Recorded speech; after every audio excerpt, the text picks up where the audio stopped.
¿Por qué salud mental en tu caso? ¿Cómo fue tu experiencia? Tengo que elegir salud mental porque además va a tener tirón, ¿no? Porque con esto de la pandemia que se empezó a visibilizar, dije, esto es lo mío y la verdad que no me equivoqué. ¿En qué momento tú percibes la necesidad de que hace falta un acompañamiento psicológico en un camino de una oposición? Y yo dejé mucho de lado por la oposición y creo que no es necesario. O sea, creo que se puede vivir la oposición con salud mental e incluso disfrutarla. Y es que opositar es algo muy duro. ¿Eres capaz de separar cuando entras a tu casa? Yo estaba en el centro de salud rotando, chica joven, consumía marihuana, embarazada, y a la semana siguiente... Buenas, hoy estamos con Andrea, nuestra primera especialista en salud mental, que además, aparte de estar especializada en salud mental, tengo muchísimas ganas de hablar contigo porque has sabido utilizar todo esto, ahora nos contarás, para emprender y continuar ayudando vía salud mental, pero vía EIR también, que es lo que más me da mucha curiosidad. Así que bueno, lo mejor es que nos lo cuentes tú. Bueno, pues muchas gracias por invitarme al podcast. Para mí es un placer, la verdad. Se me hace un poco raro estar a este lado del podcast, pero tengo muchas ganas. Tenía también muchas ganas de conocerte y desvirtualizarte un poco. Total. Y nada, aquí estoy para contarte todo lo que me preguntes. Total, porque todo lo hemos hablado por redes, nos hemos conocido así y tenemos muchísimas más cosas en común de lo que parece, aunque tengamos mundos muy apartes. Pero bueno, lo que más me gusta que empecéis un poco es contándonos por qué salud mental en tu caso, tema EIR, cómo fue tu experiencia y vamos viendo. Pues la verdad es que la especialidad de salud mental es algo que a mí siempre me ha llamado la atención. De hecho, mi último rotatorio de cuarto de carrera, o sea, yo pensaba que mi especialidad idónea era la pedi, entonces elegí pediatría en cuarto, casi todos mis rotatorios fueron en el Niño Jesús, y el último, casualmente, fue en psiquiatría del Niño Jesús. Y me llamó, la verdad, que bastante la atención, me quedé ahí con la cosa. Luego sí que siento que me preparé el EIR, te lo estaba diciendo detrás de cámaras, que yo sabía que iba a hacer el EIR porque no quería valer para todo y no tenía clara la especialidad, pero quería ser especialista. Mi primer año no tenía muy claro, cuando me presenté, qué iba a elegir, no cogí plaza, y el segundo fue el año del 2020, fue el año de la pandemia. Me dio mucho tiempo a pensar. Es cierto que la otra opción era comunitaria por aquel entonces para mí, y había trabajado como generalista en comunitaria y bueno, pues había visto que había mucha carga de trabajo y también que la mayor parte de la gente que trabaja en comunitaria pues por aquel entonces no eran especialistas, y pensé, tengo que elegir salud mental porque además va a tener tirón, ¿no? Porque con esto de la pandemia que se empezó a visibilizar mucho... Mente ya emprendedora, viendo futuro. Sí, muy bien. Total. Y ya digo que era algo que a mí me llamaba la atención. Sabía que iba a ser difícil porque a nivel personal es cierto que es una especialidad dura, pero dije, esto es lo mío y la verdad que no me equivoqué. Era lo mío y estoy, vamos... Me ha sorprendido lo de pediatría. ¿En qué momento...? O sea, ¿tú empezaste a leer pensando que iba a ser pediatría? No, elegí mi cuarto de carrera. Los rotatorios de estos que eliges en cuarto, yo los elegí pensando que mi especialidad futura iba a ser pediatría. Vale. Vi que no me encantaba. También es cierto que mis rotatorios en cuarto fueron duros. Fue urgencias de pediatría en el Niño Jesús, que te puedes imaginar. Fue oncohematología en el Niño Jesús. Fue muy duro y pensé que no quería dedicarme a eso a futuro. Y entonces pues barajé otras opciones y ya digo, era comunitaria o salud mental. Y el tema de salud mental también abarca parte pediátrica. Sí, porque ahora mismo... O sea, que has podido un poco ahí fusionar también en algún momento. Sobre todo trabajo más con adolescentes a día de hoy, que es lo que más me gusta. A mí con niños no es que no me guste, sino que, bueno... no todos no me entusiasma tanto, ¿no? Con los adolescentes sí que me gusta y es algo que también puedo trabajar a día de hoy, tanto con adultos como con adolescentes. Qué guay. Así que sí. ¿Y qué más hace Andrea? Porque es que no paras. O sea, quiero que nos cuentes en qué terrenos estás. No paro. La verdad es que tengo, pues como tú, una mente como muy emprendedora y siempre necesito tener como algo, ¿sabes?, haciéndose. Y bueno, pues a día de hoy me dedico al asistencial, estoy con un 100% de jornada a día de hoy. Trabajo en la urgencia de psiquiatría con turnos de 12 y esto me permite, la verdad, que compatibilizarlo con el resto de mi vida, que es la docencia a día de hoy. O sea, perdona, entonces estás diciendo que cuando acabas la residencia sí que hay opción de curro. Sí, sin Esto ninguna también es algo duda. que interesa mucho. En salud mental, a día de hoy te diría que todo el mundo tiene Con un buen trabajo. contrato. Sí, Vale. en Madrid especialmente, con un contrato de especialista y con buenas condiciones. O sea, a mí el interino me lo dieron a los 6 meses de salir de la resi y desde el minuto, o sea, desde salí, no sé si fue un 25 de septiembre de la resi y el 27 tenía el contrato Qué bueno. de especialista. O sea que sí, en Sí, Madrid porque es algo que además... también la gente se plantea mucho cuando Sí, es una especialidad y claro, luego claro. tiene salida, porque claro, Sí, o sea, es cierto que estamos en un proceso, ¿no? Hay comunidades autónomas que todavía pues, no tienen las bolsas o que no funcionan del todo, pero es cierto que hay trabajo, concretamente en Madrid no hay, o sea, la bolsa de especialista está Ya. a cero y yo creo que a futuro esta especialidad pues también tiene como mucho potencial. qué guay, qué guay. Y fuera de hospital, cuéntame. Pues lo que te decía, me dedico a la docencia, trabajo en una academia como profe y tutora de mi asignatura, ¿no? Que es salud mental y psicosocial, y luego pues soy coordinadora académica del programa de EAR Coach, que se dirige un poco a la preparación mental del opositor.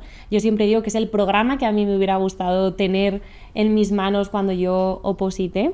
Para quien no sepa qué es EAR Coach, porque en mi época, que es parecida a la tuya, eso no existía. No existía. Entonces... Total. Sí, o sea, es un programa que se dirige al opositor EIR y le ayuda en todo lo que es la preparación mental, emocional, estratégica, ¿no? Vale. Hay psicólogos en el equipo, también no hay... es una academia. No, Es un recurso. Exacto, no trabajamos lo académico, sino pues eso, recursos más psicológicos, técnicas, bueno, en fin, la verdad que es como muy amplia, pero ya digo que no tiene nada que ver con una academia.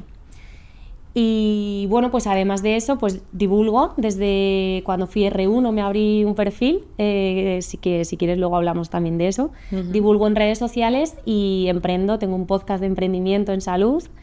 Y bueno, pues alguna otra cosa que está ahí un poco en stand-by, pero bueno, que la idea es poder seguir con ello. Lo que pasa que la gente que hace tantas cosas también hay que saber parar, saber priorizar. A día de hoy yo priorizo mucho mi vida personal, intento darle tiempo a mi familia, a mis amigos y por eso también hay algunos proyectos que están ahí un poco como más en stand-by. Pero bueno, pues esa soy yo y eso es todo lo que hago. ¿Y por qué, o sea, en qué momento tú percibes la necesidad de que hace falta un acompañamiento psicológico en un camino de una oposición?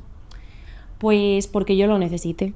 La realidad es esa. O sea, mi experiencia... O sea, no hay nada mejor, ¿no?, que tú haber pasado por eso para saber lo que necesita un opositor. Dale. Entonces, una de mis necesidades fue, más allá de que me dieran manuales actualizados, que por supuesto que es imprescindible, ¿no?, que alguien me dijera, oye, ¿cómo estás? Esto que estás pensando, esto que estás sintiendo es normal, que me ayudara pues a manejar mi ansiedad, que me dijera, oye, tienes que descansar, ¿no? Porque, Vale. ¿sabes? Hay muchas partes de la oposición que quizás ahora un poquito más, porque es cierto que yo creo que las academias también han ido evolucionando muchísimo, pero eso, que nadie te preguntaba, ¿no?, que nadie te decía, y yo dejé mucho de lado por la oposición y creo que no es necesario. O sea, creo que se puede vivir la oposición con salud mental e incluso disfrutarla. ¿Tú pediste ayuda en tu preparación? Y ahora a largo plazo lo ves que era necesario. Yo hubiera pedido ayuda, también si hubiera visto dónde pedirla, ¿no? Porque a veces no sabes a quién pedir ayuda. ¿Cómo fue tu experiencia, o sea, con el EIR? A ver, para mí el primer año fue muy duro porque, claro, yo pasé de vivir en Madrid, ¿no?, donde estudiaba, a volver a mi pueblo, que yo soy de un pueblo de Segovia pequeñito, a renunciar a los contratos que estaban ofreciendo por aquel entonces en La Paz. Recuerdo que nos ofrecían muchos contratos porque yo soy de la Autónoma. Todo mi entorno enfermero se puso a trabajar y yo decidí no trabajar y ponerme a opositar. Entonces para mí fue como vivir un retroceso, ¿no?, de alguna manera. Luego me salió un contrato en la residencia de mi pueblo, de media jornada, que era como que me permitía llevar todo, y la verdad fue una experiencia muy buena en la residencia. También me planteé en ese momento, digo, oye, si hago geriatría, pues ni tan mal. Pero bueno, es cierto que a nivel personal fue muy duro por esto que te digo, porque mi entorno, pues eso, estaba en otro punto, ¿no? Mis amigas estaban estudiando un máster, estudiando universidad, y yo estaba opositando, y es que opositar es algo muy duro. Total. Entonces, mi primer año especialmente, porque además yo tenía la sensación de que no lo iba a conseguir y efectivamente no conseguí plaza. Sin embargo, el segundo fue totalmente distinto. Fíjate, o sea, ¿por qué crees que cuesta tanto pedir ayuda? O sea, ¿crees que es porque no hay los recursos tan accesibles? Porque yo tampoco, en mi caso, yo tampoco pedí ayuda en los 2 años de preparación de LEIR, porque es verdad que no consideraba que había una relación entre no estar bien psicológicamente preparándote LEIR con la necesidad de pedir esa ayuda. Y cuando acabé LEIR y me incorporé de residente, me fui a una psicóloga porque ahí es cuando me di cuenta que no estaba bien. Claro. O sea, fue como que durante el periodo de LEIR lo somaticé de manera neutral, voy a estudiar, voy tal, y después como que lo desfoqué todo. Y ahí es donde me di cuenta que lo podría haber curado mucho antes, o haber tratado mucho antes. Y digo, es que claro, para mí no era algo sencillo, o sea, no tenía ese recurso tan fácil, como tú dices que... Claro, yo creo que influyen varias cosas, ¿no? Por un lado, que no había este tipo de recursos, como por ejemplo el programa de IR Coach, no existían, ¿no? Y ya digo que las academias han evolucionado mucho, pero yo por aquel entonces, pues, es que no tenía... Nadie me preguntaba qué tal estaba por parte de tema EIR, ¿no? Total. Mi entorno más cercano asumía que era lo que tenía que hacer, porque además yo era una decisión que había tomado como persona adulta que soy, ¿no? Y es bueno, pues es que esto es lo que toca y durante un tiempo y ya está. Pero luego yo creo que también influye mucho la personalidad de cada uno, ¿no? Y yo soy una persona, siempre he sido muy exigente, para mí los estudios siempre han sido lo primero y yo no me permitía estar mal. O sea, yo en ese momento estaba eso es justo lo que yo te quería decir. Ni me planteaba si estaba bien o si estaba mal. Me di cuenta a posteriori, también en la residencia, que es cuando fui por primera vez a terapia. O sea, nos ha pasado lo mismo y esto no lo habíamos ni comentado. No, pero sí, fue también en la resi que ya colapsé. Que también esto es importante porque ya no es solo durante el EIR, sino que luego viene el post-EIR, luego viene la residencia. Exacto. Y además a mí, no sé qué piensas tú, pero una cosa que me dijo la psicóloga, que yo claro, cuando llegué, aparte de que se me juntaron otros motivos personales con la residencia y tal, fue como, creo que o sea, no sé qué me pasa, no lo estoy gestionando bien, no, y ella me dijo, y nunca me lo había planteado, ella me dijo, tú vienes a estar 2 años controlando absolutamente toda tu vida, porque yo me pude permitir estudiar en mi casa con mis padres, mis horarios, mi comida, mi todo,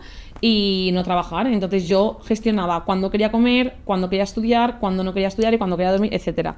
Y de repente fue terminar esos 2 años incorporándome a la residencia y decir, no, todo lo que me está pasando ahora no lo puedo gestionar porque no tengo control ninguno. O sea, no sé, y que dije, ostras, no era consciente de esto durante el EIR porque tampoco lo había hablado con nadie, ¿sabes? Sí, yo creo que la residencia, que hablaremos también de ello, es una experiencia muy dura. Y es cierto que llegas a la residencia después de un proceso de oposición en el que, pues eso, insisto, no te has parado a pensar en cómo te encuentras. Y en mi caso llegué después de una pandemia. Yo estuve 6 meses, o sea, mi proceso de ir se paralizó, por así decirlo, desde que yo me presenté en enero hasta que yo me incorporé en septiembre. Estuve 6 meses trabajando como enfermera de pandemia, vamos, de COVID. Y eso también influyó. Claro, porque yo no había contactado con todo lo que estaba pasando.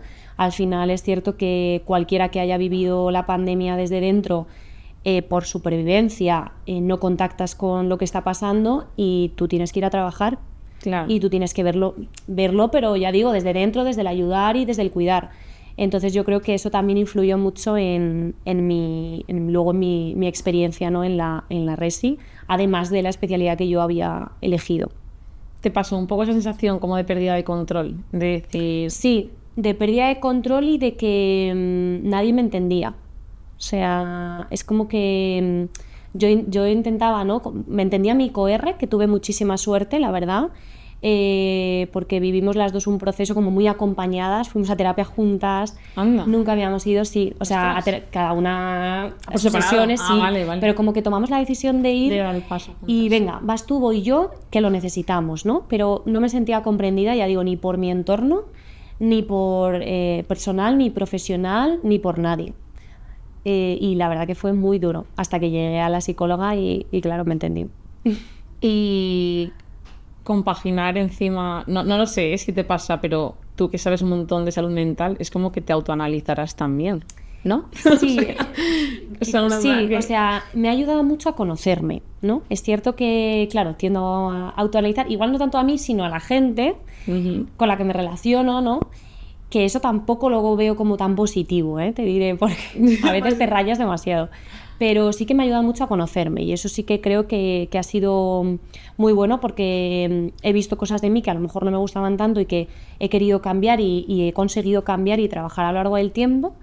Y ya te digo, por ejemplo, esta parte de la que te hablaba tan exigente, tan el trabajo es lo primero, pues por ejemplo he podido rebajarla un poquito y sigo siendo exigente, todo lo que hago me gusta hacerlo bien, el trabajo es importante, pero no es lo primero.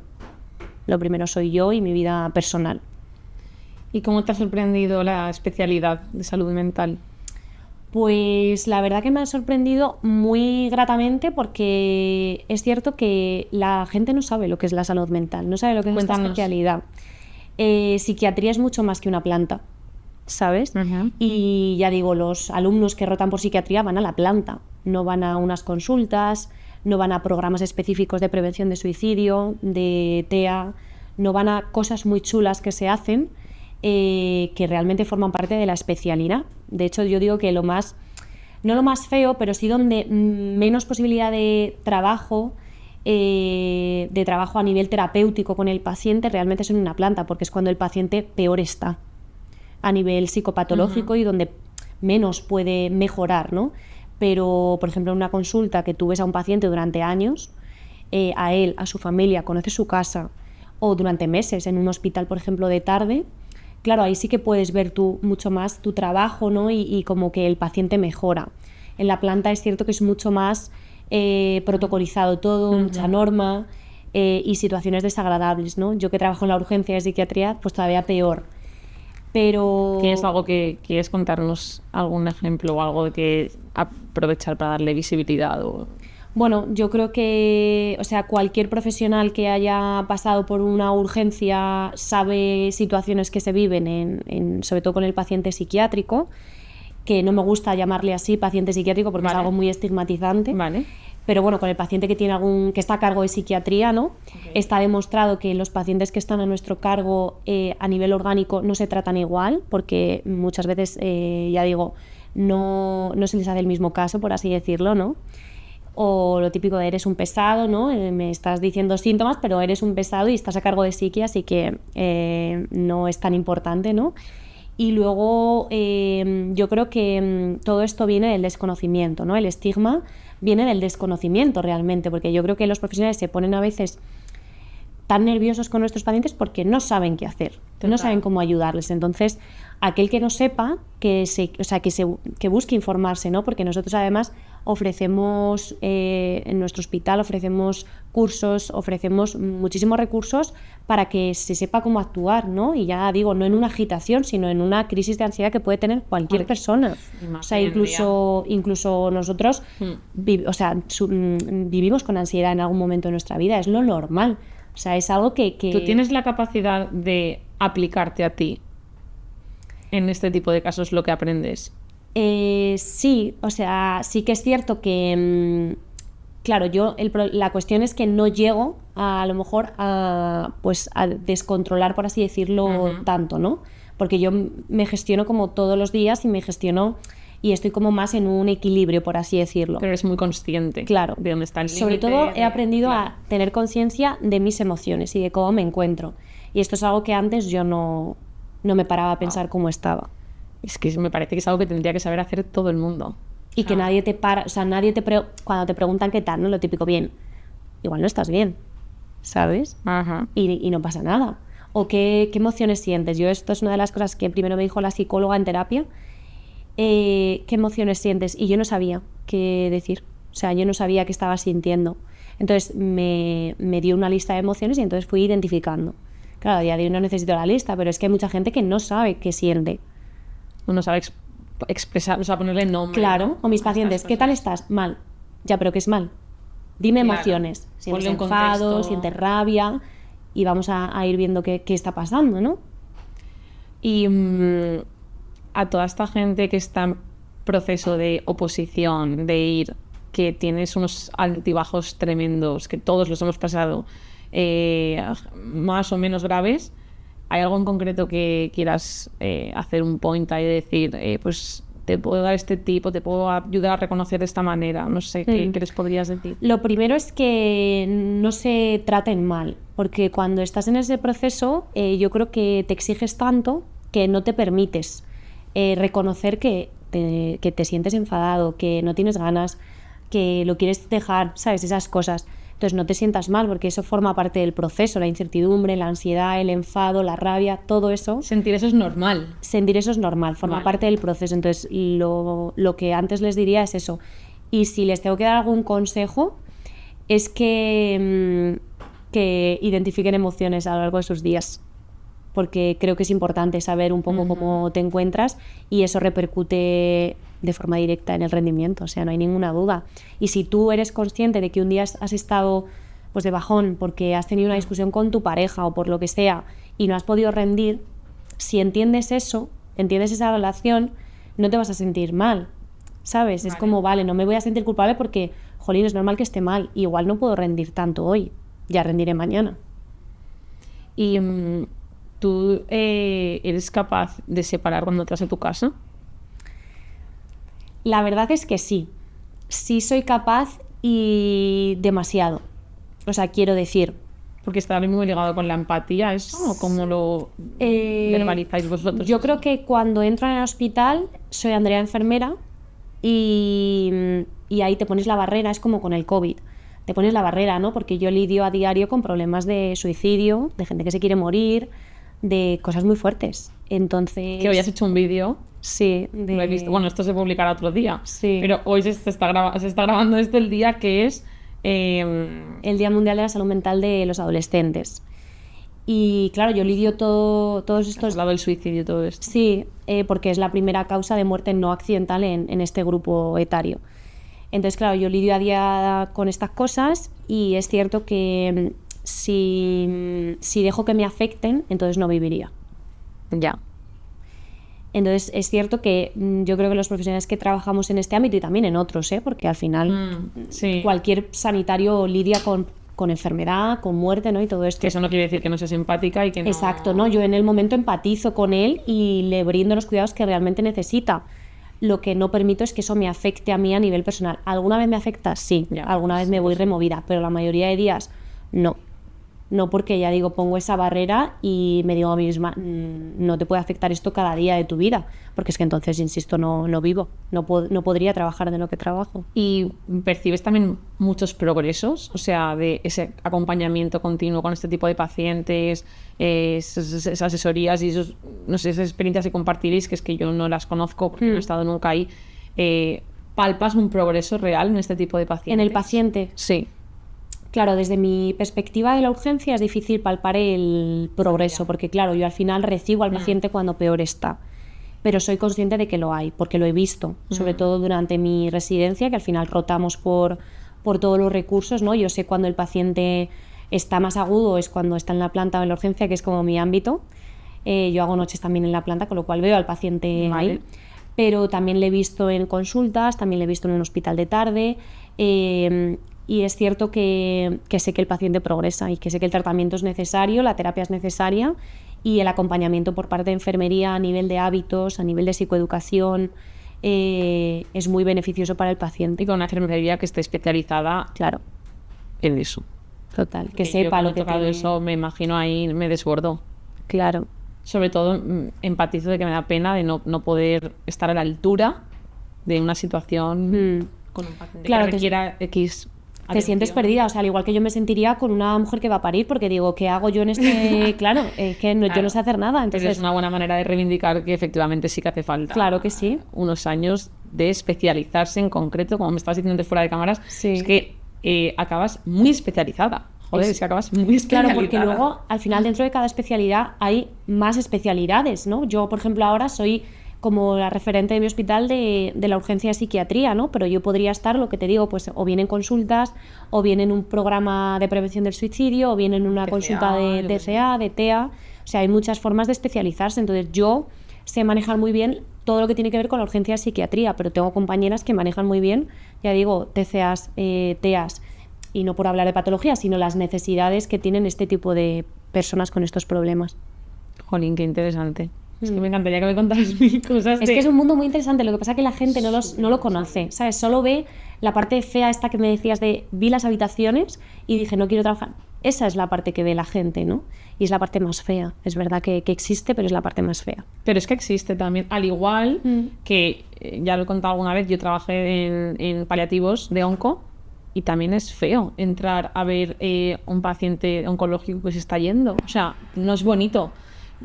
Empaticé de otra manera, pero eso es a nivel personal. Es que yo creo que también no todo el mundo valemos para todo. Exacto. Y efectivamente tú tienes una empatía a la vez que una composición de valores y de fuerza mental que tú vales para eso. Y a la vista está que obviamente se nota que te gusta y que estoy segura que la es fenomenal. Lo intento.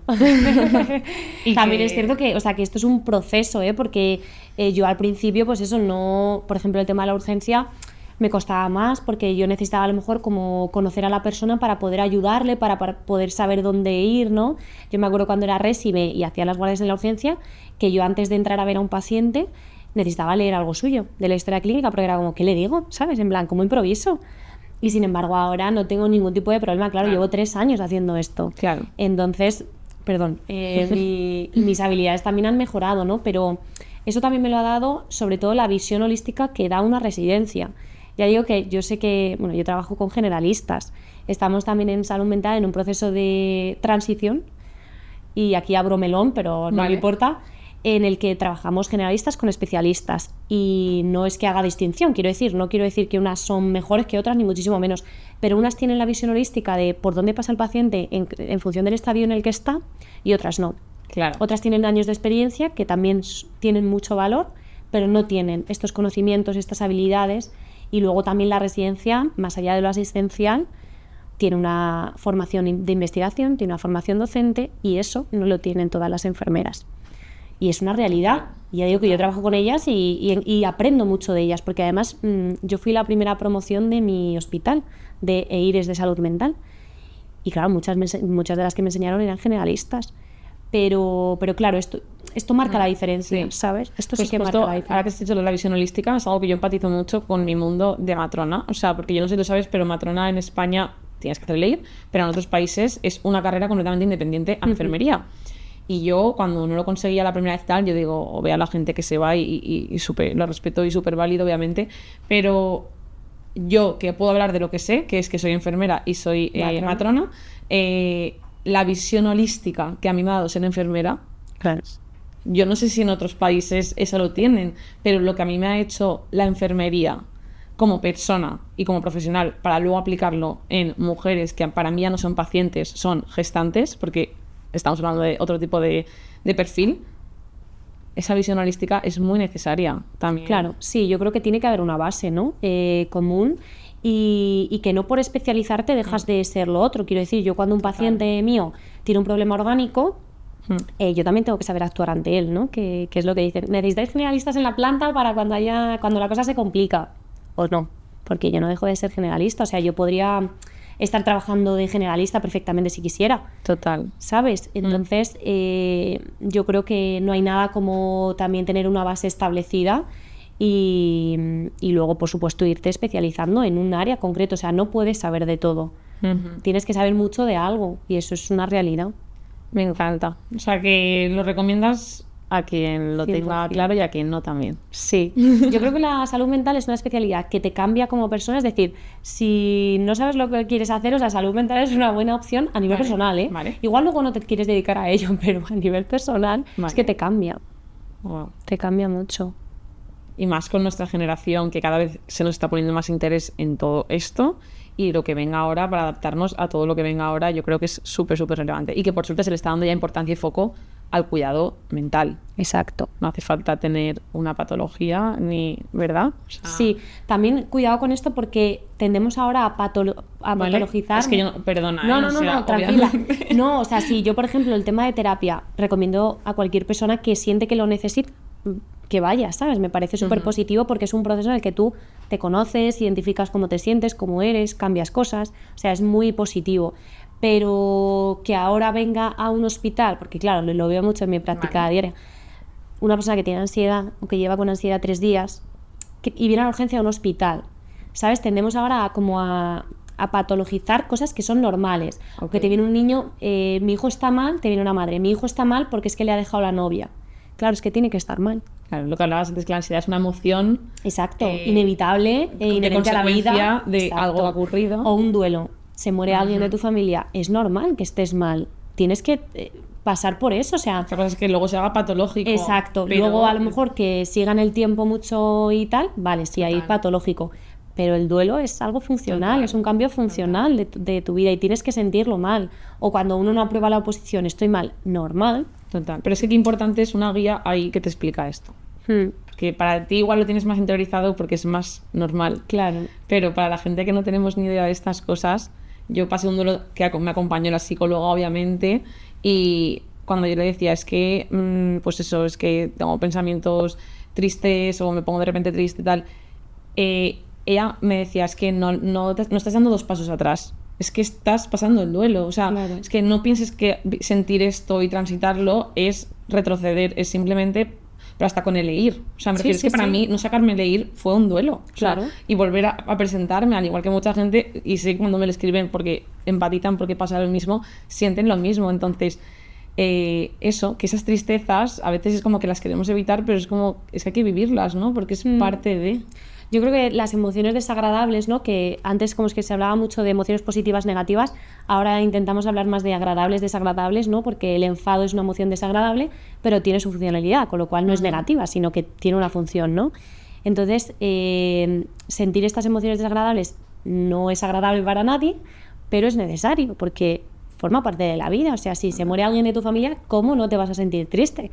¿Cómo no vas a llorar? Pues es lo normal. Si te deja tu pareja, ¿cómo no vas a estar mal? Claro que vas a estar mal. Lo que no podemos hacer es parchear eso con, pues eso, o pastillas, que estoy a favor de los medicamentos, por supuesto que sí, y en muchas ocasiones son necesarios, pero no en todas. Obviamente. Entonces vamos a aprender a gestionar las cosas de una manera sana y funcional. ¿Y tú percibes que hay un abuso de medicamentos? Sí, o sea, también un poco por el sistema que hay. O sea, el sistema es el que es. Cuando un psiquiatra ve a un paciente cada 3 meses, ¿qué hace esos 3 meses ese paciente? Ya. ¿Qué hace? O cada 6 meses al psicólogo. No todo el mundo se puede costear. Claro. Una terapia personalizada. No, el sistema a día de hoy es el que es y los profesionales del sistema hacen lo que pueden con lo que tienen.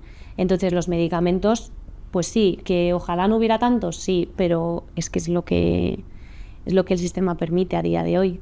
Y como tú dices, están muy bien, pero siempre tutorizados, guiados y recomendados en el momento en el que un especialista considera que ya es el momento, ¿no? O sea, o hay que llegar a ese punto. Y con un control pautado, que igual no se puede hacer una sesión, una consulta en el centro de salud mental, pero se hace una llamada. Oye, ¿cómo vas? ¿Crees que las enfermeras tendríamos que tendríais vosotras, que estáis especializadas, más control sobre poder, pues ahora que estamos con lo de las prescripciones de medicamentos y estas cosas, o piensas que a ese terreno no deberíamos de llegar? Yo creo que hay que tener creo que hay que tener cierto cuidado, ¿no? Creo que la prescripción enfermera es un avance para nosotras, siempre y cuando no se haga para quitar trabajo, ¿no? Para quitar trabajo a los médicos, básicamente, ¿no? Que como los médicos están muy sobrecargados, que lo haga la enfermera. Ojo, cuidado con esto, ¿no? Yo creo que también hay que ser consciente de esta visión, que te lo venden muy bonito, como que puedes prescribir, y creo que es un avance, porque las enfermeras estamos capacitadas. Al final conocemos la farmacología y trabajamos con ella en nuestro día a día, o sea, somos quienes administramos los medicamentos. Entonces, estamos preparadas, pero ojo desde el punto en el que se haga, ¿no? Total, completamente de acuerdo. Bueno, creo que es de las veces que más me he extendido, pero es que me quedaría hablando muchísimo más, te lo prometo. Acabo siempre con unas preguntas cortitas, pero antes de hacértelas, que muchísimas gracias. Me encantaría que volvieras a venir a hablar en otro momento de otra cosa de leer o de cualquier otro tema, porque es que me da para preguntarte muchísimo. O sea, muchísimo. Además lo explicas fenomenal. Gracias. Venga, la primera. Una práctica o rutina que te ayudó en tu preparación. El el descanso de media mañana, yo me acuerdo, además lo pintaba como muy bonito. O sea, la siesta. No, de media mañana y en plan, de media mañana y de media tarde. O sea, yo cuando estudiaba todo el día, ¿no? Pues a media mañana, rollo 12 o 11 o así, hacía un descansito y por la tarde igual, ¿no? Y en ese descansito de verdad desconectaba y creo que no nos podemos pegar atracones de estudio, sino que el descanso forma parte también de nuestra oposición. Y yo me iba a dormir todos los días perfectamente, tampoco madrugaba en exceso, o sea, vale. El tema del descanso y el sueño, la verdad que es algo que yo sí que hice. Otras muchas cosas no, pero esas sí. Muy bien, y además que te funcionó, sí. Es lo que importa. ¿Un pensamiento que te repetías cuando estudiabas? Pues hay una frase que me dijo alguien muy importante en segundo bachillerato, que es resistir es vencer, y yo me lo repetía todo el rato, o sea, era como mi mantra. Y yo sabía que eso merecía la pena, o sea, yo es que no lo dudaba, ¿sabes? Es que leer es de resistir, ¿eh? Sí. Leer es de resistir. Es de resistir. Y es cierto que no, o sea, yo tenía la creencia de que lo iba a conseguir, no sabía cuándo, pero lo iba a conseguir porque cuando te planteas ese objetivo, yo creo que merece la pena luchar por ello. Y así fue. De acuerdo, sí. ¿Algo que te hubiese encantado saber antes de empezar este camino? Pues que está bien no estar bien. Sí, y que te puedes permitir estar mal independientemente del proceso en el que estés, ¿no? Que cualquier persona puede estar mal y que permitirse estar mal es necesario. ¿Qué te emociona más últimamente? Pues en el ámbito profesional todo lo que tiene que ver con el emprendimiento, diría, porque es lo que me permite más crecer, ¿no? El problema del asistencial, y aquí abro melón, es que al final yo podría estar haciendo lo mismo hoy y dentro de 5 años. Y el emprendimiento no. El emprendimiento me permite crecer y demás. Pero realmente lo que más me hace emocionarme, ¿no? A día de hoy es mi vida personal, mi familia sobre todo. Y con eso es con lo que me quedo sin ninguna duda. Y que a nivel familiar también hay emprendimiento. O sea, una cosa es como que está ligado con otra. Al final siempre se hace un poco la rueda. Te entiendo, sí. Un lugar al que vas cuando necesitas calma. Pues te diría que mi pueblo. ¿Cómo se llama tu pueblo? Cantalejo. Soy de un pueblo de Segovia y un saludo a Cantalejo. Es pequeñito y es cierto que tiene como mucha naturaleza, ¿no? Y yo vivo en Madrid capital. Te da paz. Y bueno, odio Madrid capital. No me gusta. Llevo viviendo 10 años aquí, pero no me gusta. Y es cierto que voy siempre al pueblo como para respirar, ¿sabes? Sí. Venga, y la última. ¿Crees que hablamos lo suficiente de salud mental en embarazo y en posparto? No, para nada.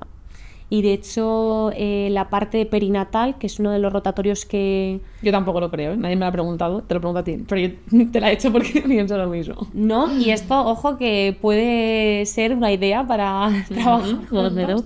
Pero ya digo que la parte perinatal, fíjate... no pude rotar por ahí porque enfermería todavía no está presente en mi hospital en lo que es el servicio de perinatal y me hubiera encantado, porque fíjate que a mí la parte maternidad no me entusiasma, no es algo que me llame la atención, pero creo que no se habla, y ahora que tengo amigas en mi entorno embarazadas que me cuentan, jolín, estoy pensando esto, que me viene esta emoción tal y jolín, es un mundo aparte y creo que se debería hablar mucho más. ¿Sabes el día, y ya termino, que a mí me chocó y me di cuenta de la importancia de esto en el posparto? Y mira que mi vida profesional aún tiene, o sea, tengo mucha trayectoria por delante, pero en la residencia yo estaba en el centro de salud rotando, o sea, consulta de matrona, es decir, llevamos todo el proceso de embarazo, pero como estoy en la residencia, los fines de semana hago guardias en el hospital, que esto no es lo habitual, ya después de adjunta, claro, ¿no? Pero entonces, casualmente, una chica que yo había estado llevando, chica joven, consumía marihuana, familia desestructurada, etcétera, etcétera, embarazada, 18 años o 17 años, no sé. Venía a la consulta de una manera bastante, le llamáis patriarcal, ¿no? Cuando es como que vienes y si lo que yo te diga me dices que sí, se acabó, no me rebates, no me cuestionas, ¿no? Como un poco más la medicina antigua, que no hay un papel activo por parte del paciente. Y cuando llego al fin de semana a hacer el parto, o sea, al hospital, guardia. viene ella de parto. Y entonces casualmente me conocía y, bueno, casualmente no, la estaba llevando todo el embarazo. Y entonces le hice el parto, todo fue bien, todo tal. Y yo le dije, la semana que viene nos vemos en consulta en el posparto. Porque como iba a volver al centro Claro. de salud. Y a la semana siguiente, leyendo la historia y viendo a la pareja llorando fuera y tal, pues que había tenido un intento autolítico, se llama, ¿no? Cuando es un intento autolítico, porque en esa semana se desbordó, le afloró todo, nos estuvo contando y tal, y acabó ingresada, etcétera. Y yo me impactó mucho cómo yo me despedí de ella diciéndole tan normal, dando por hecho, la semana que viene nos vemos en consulta, cuando yo realmente podría haber visto muchas señales durante el proceso y aprendí mucho de, ostras, no podemos soltar tan a la ligera un acompañamiento que estamos haciendo, sobre todo, ya no es solo un control de un embarazo, esto va mucho más allá, ¿sabes? Sí, yo creo que también te digo, ¿no? Desde mi postura de especialista en salud mental, que no te sientas culpable. O sea, porque tú lo que dices, ¿no? Podría haber hecho más igual, o podría haber preguntado X cosa, o podría haber antes de esa semana, pero es que tú no sabías cómo esa persona estaba. Entonces, también los profesionales tenemos que quitarnos un poco la culpa de encima, porque sobre todo cuando pasan este tipo de desgracias, dices, ¿qué más podría haber hecho? Bueno, a veces no se puede hacer más, quiero decir. Entonces, oye, tú la has acompañado de la manera que mejor has sabido. Esto como los padres, ¿no? Te han educado de la mejor manera que han sabido, con lo que han tenido, con los recursos que a ellos también les han dado. Entonces, tú como profesional igual. Que esto te permita aprender para un posible, o sea, para otros casos, genial. Pero no te sientas culpable porque es algo que pasa. Y también el sistema, jolín, es que es el que es. Entonces tú no puedes estar todos los días preguntando a una persona que qué tal está. Ya, pero o me no. impactó personalmente Sí. Eso lo entiendo, el cuidado mental y la importancia Y como de no se ve, entonces al ser invisible, exacto. claro, no nos damos quizás tanta cuenta, pero bueno, oye, si de cara a futuro pues se puede trabajar un poco más en esa Total. parte. Yo es algo que tengo ahí, o sea, para mí el posparto es algo, bueno, tiene muchísimo. Sí, yo creo que es un periodo de cambio, ¿no? Al igual que el duelo. Bueno, creo que hay, esto daría para otro podcast, pero creo que hay un poco de duelo dentro del posparto, ¿no? Hay una separación. Exacto. Y no sé hasta qué punto hay bueno, no pérdida de identidad, pero sí cambio de identidad, ¿no? Yo creo. Lo hablaba justo ayer con una amiga. Y bueno, esto pues hace que, oye, podamos colaborar, efectivamente, podamos colaborar de cara al futuro en tema perinatal. Sí, y sobre todo a la gente que haya hecho matrona, que haya hecho salud mental, que haya hecho tal, que son temas que ahí tenemos que entrar muchísimo. Y, sí, formarnos y colaborar, o sea, para eso están los equipos, ¿no? Para colaborar. A mí me hubiera gustado, por ejemplo, durante mi residencia, colaborar más con otras resis de otras especialidades, pues de pedi, por ejemplo, ¿no? Ahora que trabajo con adolescentes, de pedi, con las matronas en esta parte del posparto, ¿no? O duelo perinatal, que también es otro tema importante. Andrea, muchísimas gracias. A ti. Te volveré a escribir. Sí. Y no para un podcast. Algo haremos. Seguro que sí. Muchas gracias a ti.